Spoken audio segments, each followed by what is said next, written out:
À moins de 2 mois du premier tour, on commence enfin à rentrer doucement dans la campagne présidentielle. La liste des participants se clarifie, les programmes paraissent progressivement et les meetings se multiplient avec certains grands succès et d'autres un peu moins réussis. Non, cette France au passé falsifié n'est pas la nôtre. Même si, désormais, c'est au peuple de France que je dois me donner. L'heure est bientôt également celle des débats. On se souvient il y a 5 ans des 2 événements remarqués rassemblant pour l'un les 5 principaux candidats et pour l'autre les 11 au complet.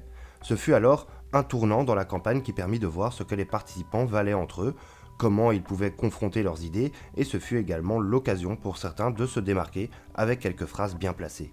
D'abord, j'ai admiré vos pudeurs de gazelle. Il faut bien qu'il y ait un débat au PS. Oui. On vit l'efficacité de ces débats sur les intentions de vote avec des changements majeurs, par exemple pour Mélenchon, qui passera devant Benoît Hamon. Cette année, le sujet revient sur la table et tous les candidats semblent partants pour participer à cet événement médiatique, tous sauf un qui se tâte, celui dont tous les candidats veulent la fonction, le président actuel, Emmanuel Macron. Après avoir fait comprendre qu'il ne désirait pas y participer, il semble revenir sur sa décision et dit n'accepter uniquement le débat qu'avec les principaux candidats, sans ceux qu'on appelle les petits. Aurait-il raison d'y aller ou pas? Est-ce de la stratégie bien pensée ou de la lâcheté? C'est ce que nous allons essayer de comprendre dans cette vidéo. En réalité, Macron a toutes les raisons de ne pas participer à ces débats. Aujourd'hui, on dit que ce serait un scandale et un déni de démocratie. Mais il n'y a en fait en France aucune tradition de débat du premier tour. Les débats présidentiels sont apparus en 1974 avec celui opposant Valéry Giscard d'Estaing à François Mitterrand. Depuis cette présidentielle, les seuls débats qui étaient organisés entre les candidats avaient lieu uniquement dans l'entre-deux tours avec les 2 finalistes. Il y avait bien évidemment des débats qui étaient organisés avant le premier tour de l'élection. Mais ceci avait lieu face à des journalistes, face à des experts ou face à un représentant d'un autre candidat, mais jamais entre les candidats eux-mêmes. Il n'y a que pour l'élection de 2017 que sera organisé ce nouvel événement médiatique rassemblant la totalité des candidats à la présidentielle. L'une des raisons de cette exception est qu'il s'agissait d'une élection où le président sortant ne se présentait pas.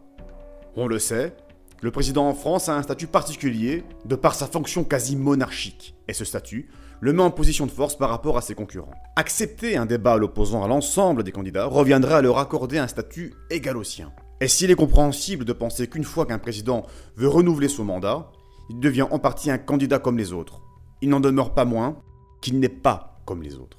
Il occupe la fonction, les responsabilités, et il représente, qu'on le veuille ou non, la République. Le seul moment où il est compliqué pour le président sortant de refuser le débat est après le premier tour de l'élection, où il se trouve face à son seul opposant. Et là encore, il utilisera toujours son titre et son expérience pour rabaisser son adversaire. Vous faites penser au mot de Rivarol. C'est un terrible avantage de n'avoir rien fait. Mais il ne faut pas en abuser.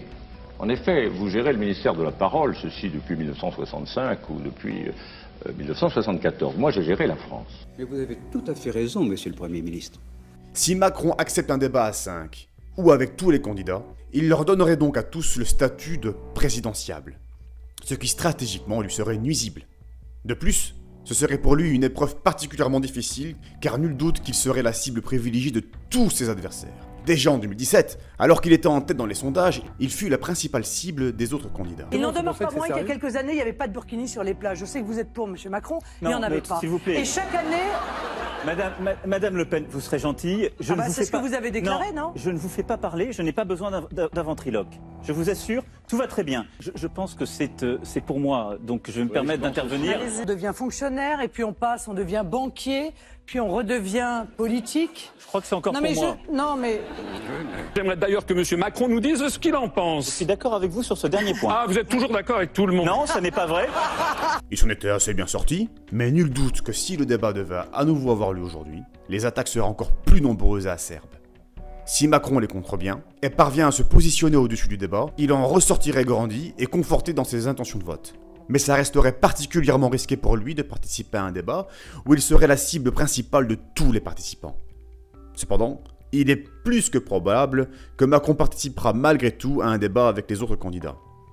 S'il se situe pour l'instant en tête de tous les sondages avec une avance confortable, ses intentions de vote risquent de chuter une fois qu'il rentrera véritablement en campagne, et qu'il sera à ce moment-là obligé de défendre son bilan et son programme.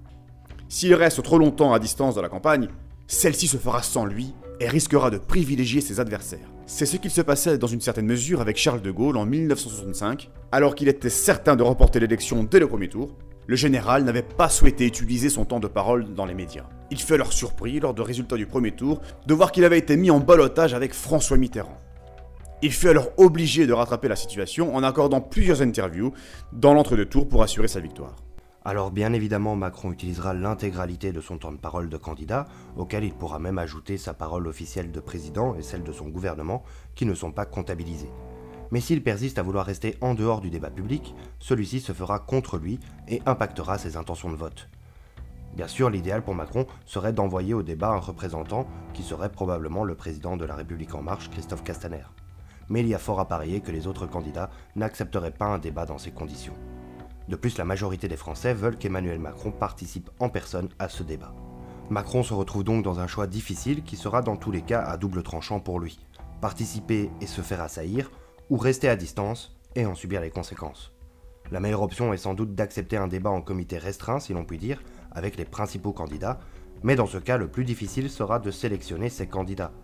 Si l'on fait comme en 2017 et que l'on n'invite que les candidats au-dessus de 10% dans les sondages, on se retrouvera avec un seul et unique candidat de gauche, s'il ne baisse pas d'ici là. Et si l'on élargit la sélection, on se retrouvera très vite avec 7 ou 10 candidats, dont le plus grand dilemme sera de savoir si l'on privilégie Jean Lassalle à Hidalgo. Mesdames et messieurs, je vous remercie, j'ai besoin de vous. C'est la fin de cette vidéo, on espère qu'elle vous a plu, n'hésitez pas à liker, à la partager, mais surtout à vous abonner, et on se retrouve très bientôt sur le Rudius.